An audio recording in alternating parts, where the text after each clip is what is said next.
Hey everybody, welcome to a new episode of Repeater. My name is Evan. And I'm Pat. And with us today is musician, singer, member of the band Mipso, Jacob Sharp. Hey y'all, how's it going? Hey Jake. Good. Welcome to the show. It's good to be here. Thank you for having me. Yeah. Welcome back. This is your second appearance. Hey, that's right. 2 in a month. Yeah. I know. You get a microphone this time. This is just our normal hang now. Our bi-weekly hang. Yeah. We got to grab you while you're in town. I'm happy to be here. Yeah. Well, we like to start off by talking about some music we've been listening to recently. So Pat, if you want to get us going. Our episode with Amanda Joby got me listening to very long songs again. So I have been spending a lot of time listening to Godspeed You Black Emperor, specifically the album Asunder, Sweet, and Other Distress, because it's dramatic and kind of noisy and kind of pretty. How long are we talking? So this one is honestly shorter than most of theirs. This one, the longest song is 13 minutes and 50 seconds. Right on. Yeah. This one's cool because on the first side, the song Lamb's Breath ends in just like a drone. And on the vinyl record, it ends in a locked groove. So it ends in like this drone that's probably about 2 minutes. But if you have the vinyl playing and you're not paying attention, it could kind of go on forever. Sweet. So it's fun. Because sometimes I catch myself like standing there listening to hear if I can hear like the record like hitting the same beat. I don't know how to describe it, but sometimes you can hear it. Sometimes I like basically like you mean on each revolution essentially. Yeah, like you can kind of hear the drone restarting. Yeah. Right, and locks in. Yeah. And like I never know if it's where it's locking in or if it's just still the part of the song. So I love that. Yeah, it's fun. Cool. That is good. It's a little screwy. Yeah.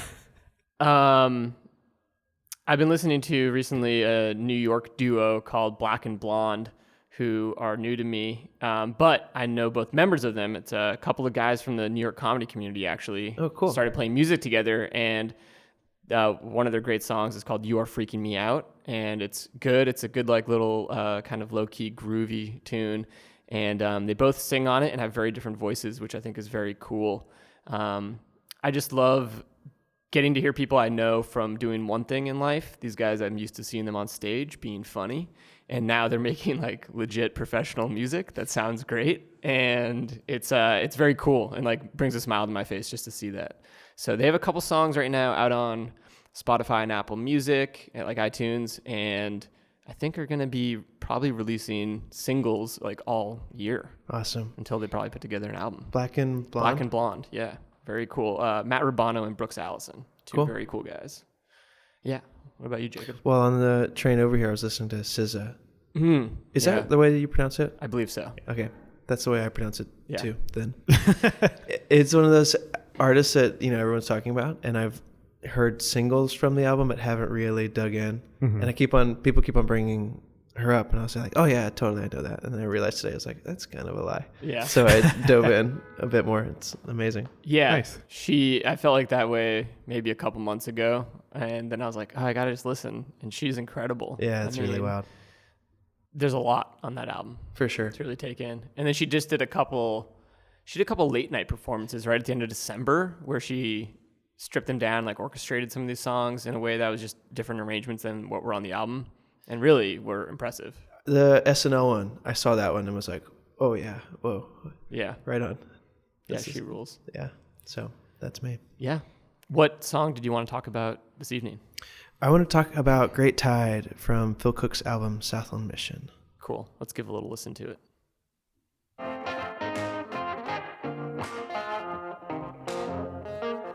Nice little groove. Yeah. This Phil on lead guitar and singing. Oh, cool. And vocals, I would assume, yeah? Yeah, sure. Although there's a lot of help that starts coming in. Cool.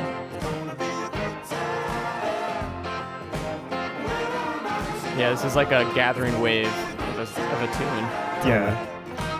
Which is classic Phil Cook. He's a gatherer. I like that. Sweeping up things kind of as he moves along forward, right? For sure. I know we've said it already, but this guitar tone is wonderful. Man, one of the tone masters. Yeah, it's incredible. Cool. Well, there's a little taste for everybody. But it's a great song and a great album. Yeah. From what I've gathered so far. I've only given it a full through listen probably once, but the song I've listened to a bunch since you told me about it. Sweet. It's great. So we're going to try to guess why you chose that song. Okay. Cool. I think that you were a big Megaphon fan, and you went to one of their shows, and at their merch table they were selling this album. Like, they had all the Megaphon stuff, but then also a couple of solo records, and you're like, I want to check this out. And bought it, found this song, and then got to this song where I'm just like, this is the best one on the album. Love it. Mm-hmm. You did mention before the episode started that you know Phil. True. But before that was going to be a part of my guess. It was, I figured, because it's from a couple years ago, right? It's relatively recent. I think 2 years ago. Yeah. Yeah. I figured that this was a fellow artist that you would have met out while playing shows and ended up with the album somehow, and it became a staple in touring. Like this song, but this album would have just been thrown on in the van or the bus on a very regular basis, and that was how this song came to settle itself in your life. Okay, so you're both right in different ways. I'm from Morganton, North Carolina, in the mountains, and when I moved to Chapel Hill for school and started kind of diving into that music scene, Megaphon was the first band I really latched onto. Mm-hmm. And for people who don't know Megaphon, totally amazing. I guess people might say psych folk or psych rock. They kind of migrate between a lot of different worlds really naturally. But learning about their music and then their music community was the reason I wanted to make music in the Triangle of North Carolina. Wow. And since then, in my band Mipso, all of our recordings, I think Phil has been on in small ways. And when this album came out, before that he'd done something called Phil Cook's Feet, I think. And it was mainly kind of like Piedmont blues style finger picking. And he would have occasional guests and some banjo stuff, things that he did a lot during Megaphon sets but didn't as fully explore. And this one came out a couple years after he started touring full-time with His Golden Messenger in a lead guitar and keys role. And also, maybe even more significantly, the year after he produced a Blind Boys of Alabama album. And yeah, it became the tour album of that season. Oh, yeah. For our band, and I think for a ton of bands, actually. Everyone to know Phil is to totally love him and to love his music and to want to play music with him. And this was just like such a huge full vision of everything Phil does really well. Yeah. And so it was this like celebration of this person and of a community, and the album is badass from start to finish. Yeah. That's awesome. It sounds like, it's like that's the way to have him in the room all the time when you're excited about somebody and really respect somebody. Oh, for sure. Have that album on. Yeah. That's cool. Why this song maybe specifically on this album?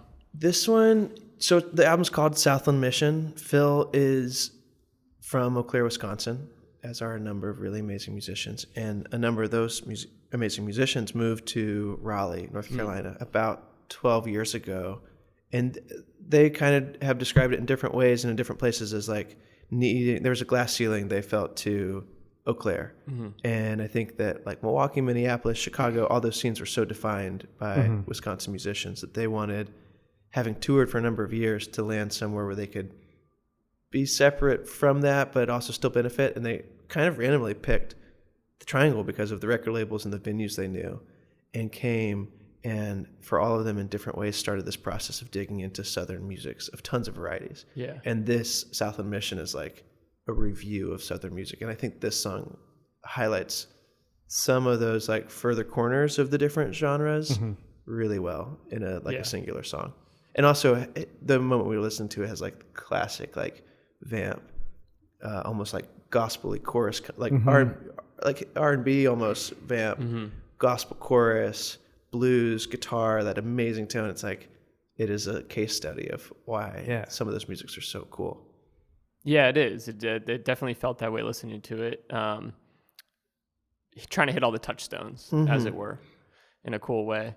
That's really interesting that Wisconsin musicians would come down to the Triangle like that, especially as you point out. It's like, there are those pretty established cities up north that have really great scenes. And to deliberately really want to stretch out and do something a little bit different is cool. It is cool. And I think it's why for a lot of those musicians, they've had these that's over a decade ago that they all came, have had these really intense personal and collective journeys into like honing in on what they all do best. And you're saying that they kind of got into maybe more Southern music, more so than maybe they were playing back home. Have you been able to see that kind of like as they've been down there? Yeah, music change or ebb and flow rather than change. Phil would probably say that he's been listening to blues his whole life, and that's always been his like home music from a study perspective, and where he's been grounded. But I think about it a lot because as a Southerner, often I think that, especially as a white male Southerner, there are times of like this identity crisis of wanting to take pieces of music that are like ours, but not like really that's the Black Southern community's music. And you can get a little bit in your head about that. But what's amazing, especially about Phil, is that he does all of it so well, is ingrained in all those communities. And maybe because he started out as a non-Southerner and now is fully Southern vibe. But I think maybe because he isn't coming from a place where you experience that complexity, like in your childhood, of what it means to operate in between or totally separate from these various communities, he's able to just like know it and nail it without the problematizing that I think me and my bandmates would do, because we would feel at different points uncomfortable, right? Or like we needed to reconcile or acknowledge something, and I think that's maybe less of your gut reaction if you didn't grow up in the South. What I hope is a really positive way, and with this album is definitely an amazing thing. Yeah. Now that makes me think about Mipso, especially. You guys have, grown and whatnot over the years and are branching out. And I'd love to kind of ask about that a bit. But also, as a starting point, I mean, you guys started as a bluegrass trio, yeah? Yeah, for sure. And kind of by accident. Kind of by accident. So, yeah, how did the group start? You guys were in college, right? Yeah, we were in school, and we all played music, but nobody had been in a band or thought they would be in a band in a significant way. But we loved music, mainly from a concert going perspective. Like we were fans of music, and that's North Carolina's an amazing place to be a music fan because there's all these bands that are based there, and everybody stops through. The Cat's Cradle's been this like a hallmark venue for 30 plus years in Chapel Hill, so it's just like ingrained on people that they stop there, so you get to see this amazing stuff.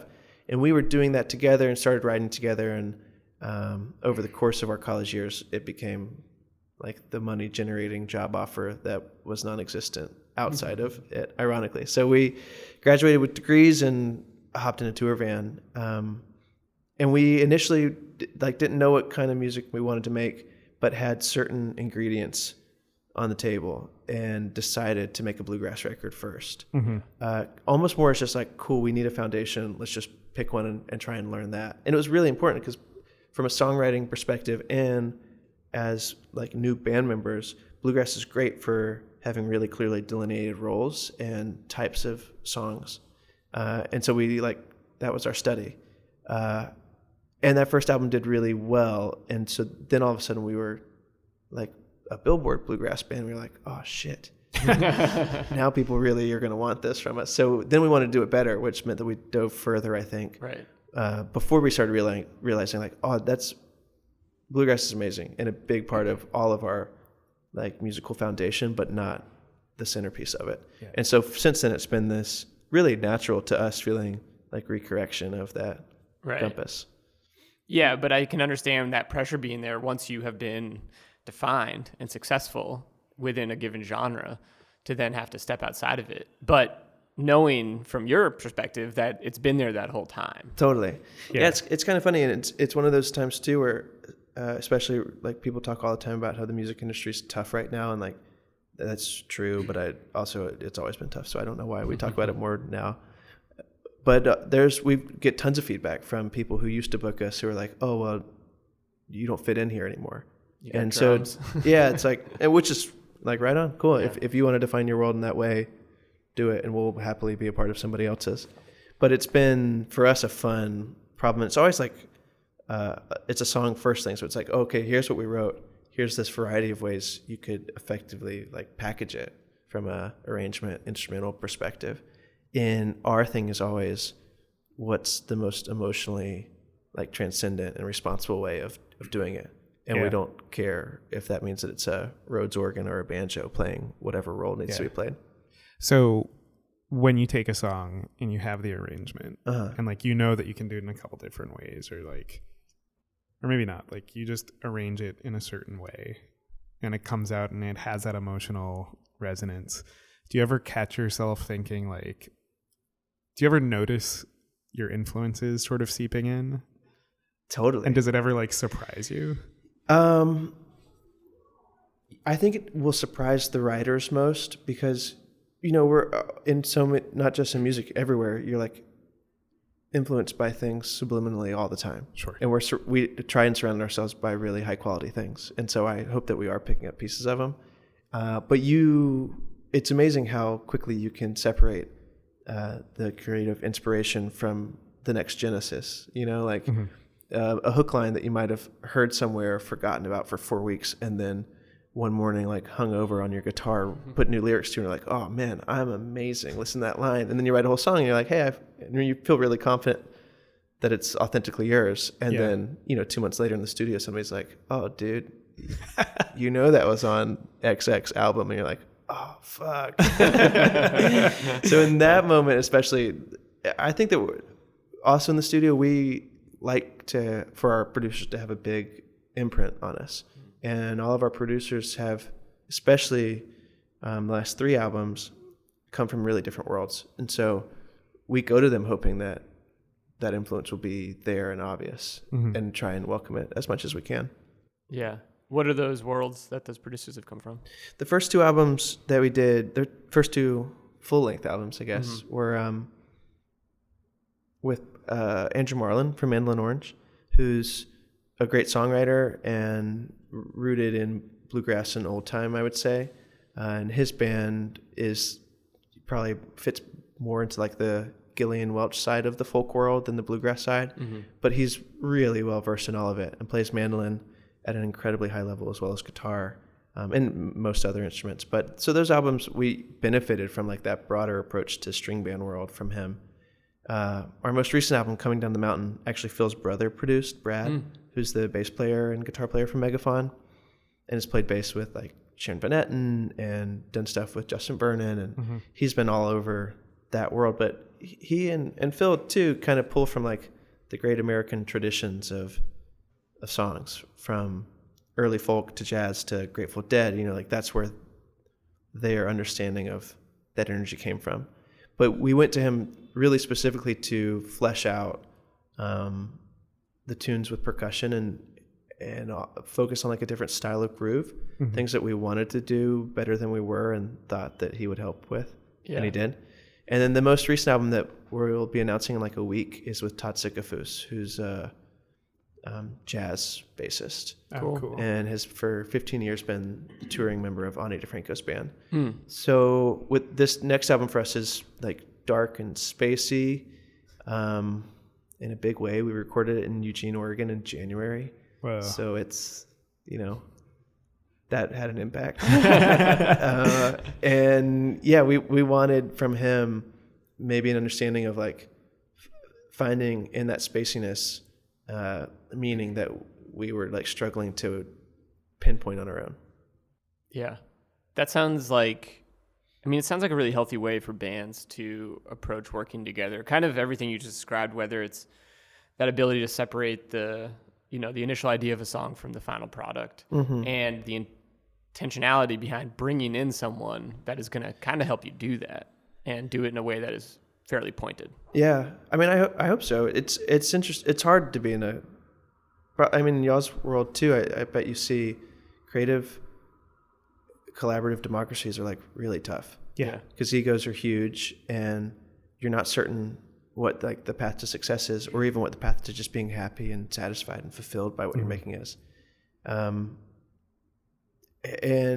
for us, we've found confidence in like trusting ourselves and each other, and by continually surrounding ourselves by people who we respect and admire and think are in whatever way better than us. Yeah.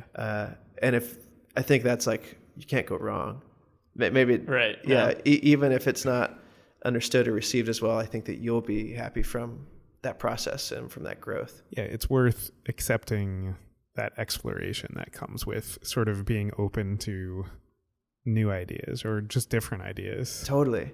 To like, yeah. And our world, it's funny too, because we're talking about records, but for most musicians right now, the centerpiece of your world is live shows and touring. And that's where the vast majority of like money is, and also just keeping momentum building and like connecting with fans and fans of music. And that's what we want to do and like doing. And I think that we're fully aware, like most people are, that if you do the same type of show and the same type of genre, and that exploration 150 times a year becomes old kind of quickly. Yeah. And all these new people like shed light on an area a corner that like we wanted to get to, you know? Yeah. And so now our little like square room is suddenly an octagon, and we're like, fuck yeah. Do you ever find that, like, especially going from writing a song on the couch to the studio, that must be like a huge creative process in and of itself. But do you ever find that, like, when you take a song out on the road, maybe for like a year or 2 years or however long, that song grows and like all of a sudden takes on a new meaning? For sure. Both grows in how it is that it's performed and thought of, like the energy we give to it.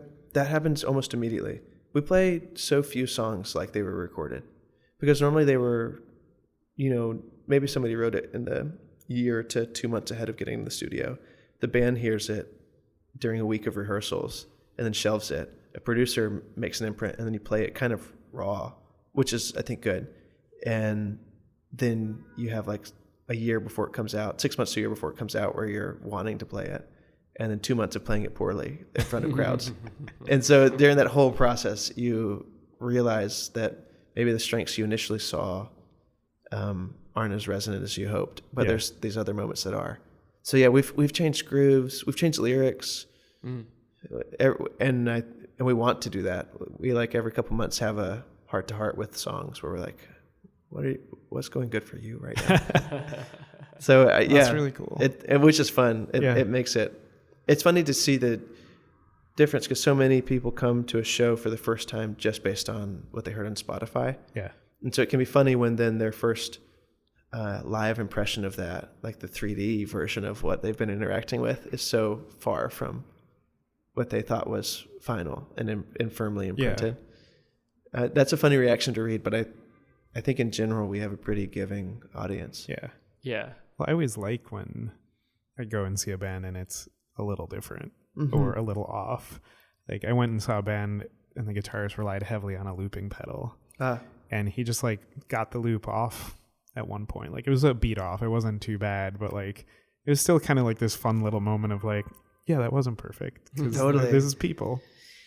Yeah. I mean, I love going to big, well-produced shows and and going to big pop shows. That spectacle is amazing. But you do wonder, when it's choreographed so firmly, what's really happening. Like, are you being entertained, or are you being challenged by what's being produced in front of you, Mm-hmm. And I love bands that every night are a little insecure in how it is that they're repurposing these songs.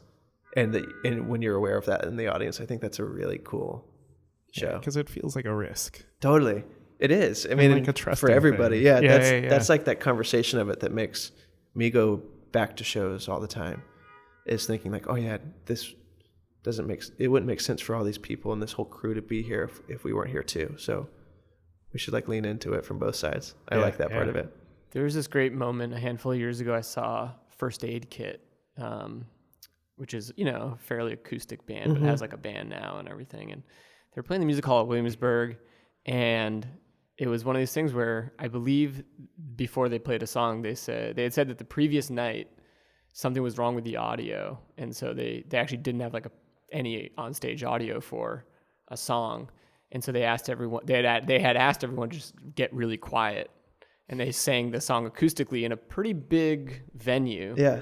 And so they asked us if we could just do it again tonight, and even though it was like this recreation of a really spontaneous moment, getting an entire hall like that to shut up and really listen to two people just play acoustic guitar and sing was a really beautiful and cool moment.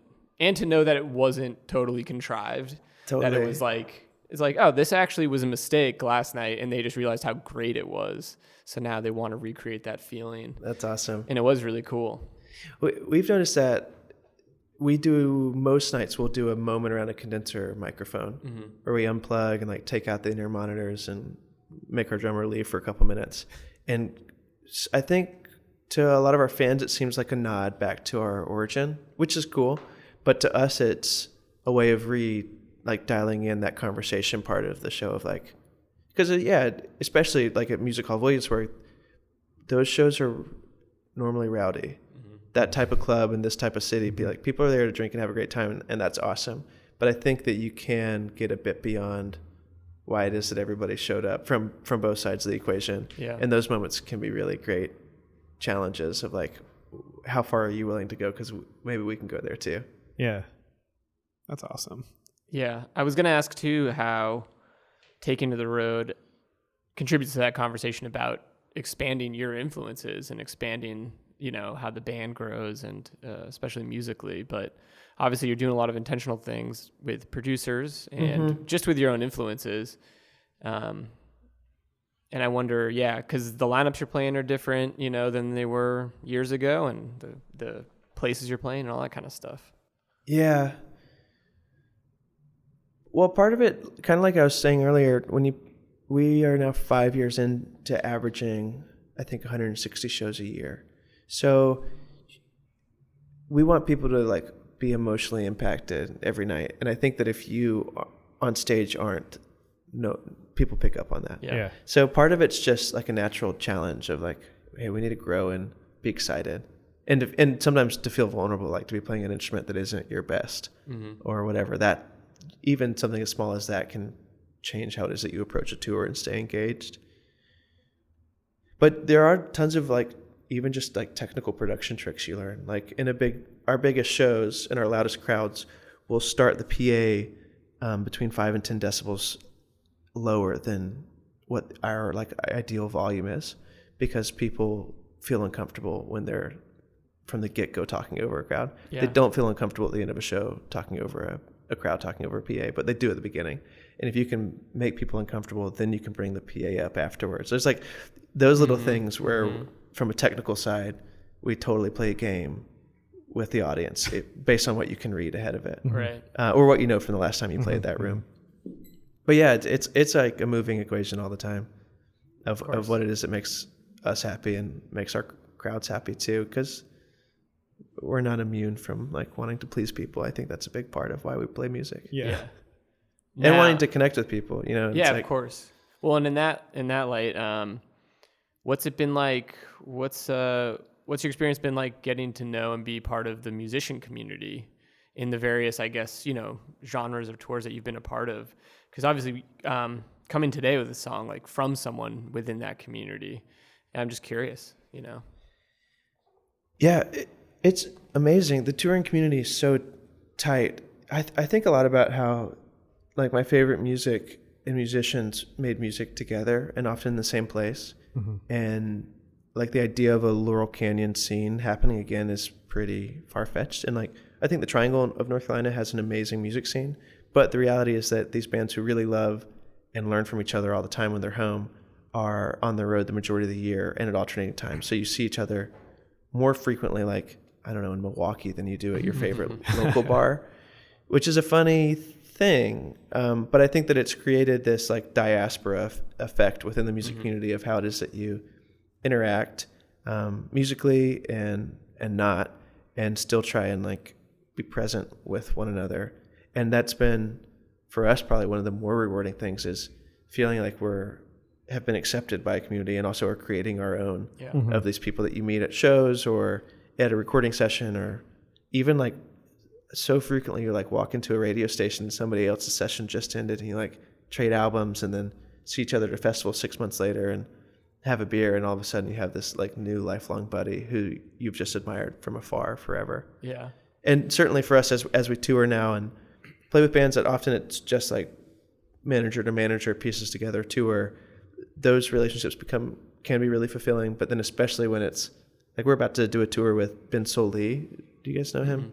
He's a cellist from Kentucky, amazing songwriter, who I remember seeing for the first time like 9 years ago at this venue that like 5 years after that we played, but at the time it was like Carnegie Hall for a North Carolina musician going to Memorial Hall to see this thing and just being floored by this dude. And then years later, like meet him and be like, have this tour idea. And then a year and a half after that, now we're about to set off on the road for a week and a half of like doing shows and collaborating.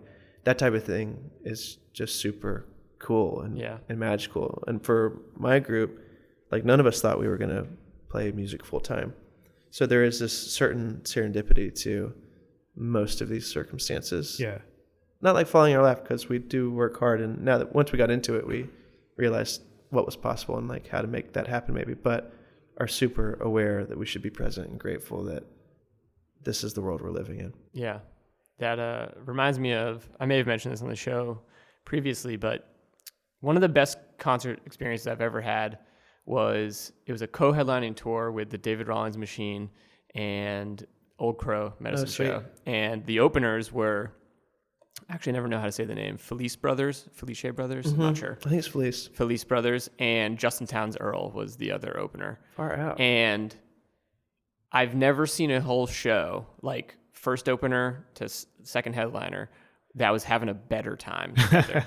And you just got the notion, and it was at House of Blues Boston, like a pretty big corporate venue, and you just got this idea the whole time that they were having a party on that tour. Yeah. Because even starting with Justin's set, somebody would run out and like play one song with him from one of the other acts, and then go back, and somebody else from another act would come out and play another song. I love that. And even to the point where during maybe the Felice Brothers set or something like that, like another opener, you could see somebody come in about halfway through the first verse of a song, and it had this appearance, and I'm just guessing, of like somebody sitting backstage sipping on a beer, realizing they were playing a song that they loved, and grabbing their guitar to run out and play it with them. Truly just be like, I gotta get in there. I love doing that song with them. And the whole night, every set, including the end of the show had almost everybody who was a part of the show out there with Old Crow that night. And it was just the idea that they were having a good time and that they liked each other just resonated across the whole audience. I think it was so cool. That's awesome. We just came off of a nationwide triple bill. That was the vibe we were aiming for every night. Like each night, some bands played in different orders. Guests would come out. There's like random condenser sets where the whole bands would like guest with each other, and then all three bands encoring. And that was what every night we were trying to go for, but so hard to do on a nightly basis. Yeah. And but I agree with you. Those are my favorite shows too, is like when you're really seeing something of like love and joy being kind of spontaneously produced in front of you. Yeah. Well, going back to Phil is one of my favorite performers with anybody, and he plays with a ton of my favorite bands, but also when he's the band leader, he inspires joy more quickly in a crowd than almost anyone I know. And it's totally infectious. You can't watch Phil Cook play music without like wanting to be there with him and egg him on, kind of. And I remember one of the first times seeing that and being like, oh man, I want to find something in my life that I attack in that way that he's doing music. And he's like that off stage too. Yeah. He's always playing, always trying to help somebody figure out their idea. Yeah. And it's one of, I think, especially right now, where it's like everything we read and think about pushes us further from each other. Yeah. The best shows of any regard, comedy or theater or music, bring a whole crowd of strangers together and more towards a point of joy than they were when they walked in. And that's a beautiful thing. Yeah. It must be nice to just have this record, to just be in the van or on your phone or whatever, just on a record. Yeah. So they sort of transitively get that vibe. For sure. Which, like, what more transcendent and beautiful thing could you have done than permanently placed in the world the ability for anybody who finds it to be transported to that place? It's so wild. Yeah. I think that's a great place to stop. Yeah. Jacob, thanks so much for joining us again. Thanks for having me. It's great to see you guys. Yeah. Good to see you. Yeah, for anybody out there listening, if you enjoyed this episode, please rate and review and subscribe if you can. Tell a friend. Tell many friends. Get people in on the party. Yeah. And also, please do listen to Mipso, Jacob's band. They are excellent. Thank you. And aside from maybe keeping up with Mipso, is there any way that people keep up with what you're up to personally, or is Mipso's probably the best way. I feel like we're either on the road or about to be on it again. So if you want to find me, you can come pretty close with that website. Yeah. And you guys will be hitting the road this year, of course. Yeah, we have a new album coming out early April, and we'll be doing a full nationwide tour. There's a couple months around that, and then festivals all over. Very excited for that. It's going to be fun. So yeah, please go see them. Thanks everybody for listening. Jacob, thanks for being here. Thanks for having me. Until next time. Hit repeat. Repeater is hosted by Evan Ford Barden and Patrick Cartelli. This episode was recorded at Magnet Training Center in New York City, where they offer classes in improv, musical improv, sketch writing, storytelling, and more. Find out more at magnettheater.com. Visit us online at repeater.show for live dates, hot music tips, and show archives. Theme music by the Sun Lions. Everything else by Love Nest Productions. Welcome to Repeater.